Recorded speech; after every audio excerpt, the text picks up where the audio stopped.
আপনারা যারা বলেন যে বাংলাদেশে মেধার মূল্যায়ন হয় না, তাদের উদ্দেশ্যে আমি একটা মেসেজ ড্রপ করতে চাই।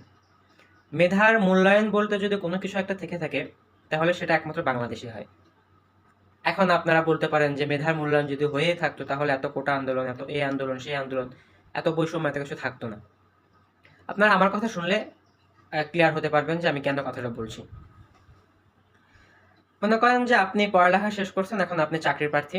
বাংলাদেশের প্রেক্ষাপটে চাকরি নিতে হলে আপনাকে পড়ালেখা করতে হবে, পাশাপাশি টাকা ম্যানেজ করতে হবে, লোক ম্যানেজ করতে হবে।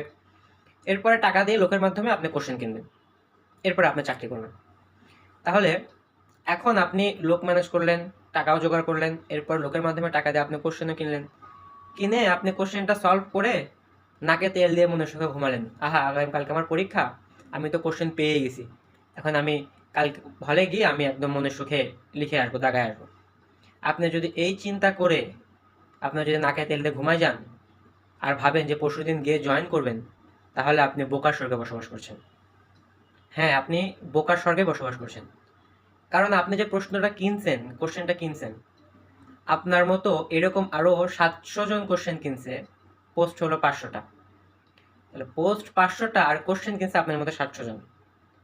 তাহলে আপনি কিভাবে নিশ্চিত হতে পারলেন যে আপনি কোশ্চেনটা সলভ করে ঘুমায় যাবেন আর আপনি পরশুদিন গিয়ে জয়েন করবেন?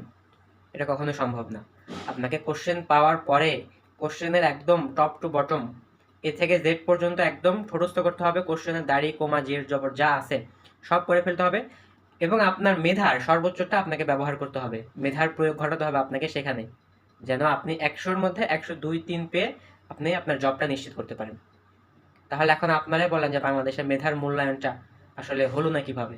আপনি টাকা থাকলো, লোক থাকলো, আপনার সব থাকলো, কিন্তু আপনি যদি আপনার মেধাটাকে কাজে না লাগান, তাহলে আপনি আসলে সেই জবটা পাবেন না, সেই জবটা পাওয়ার যোগ্যই না আপনি।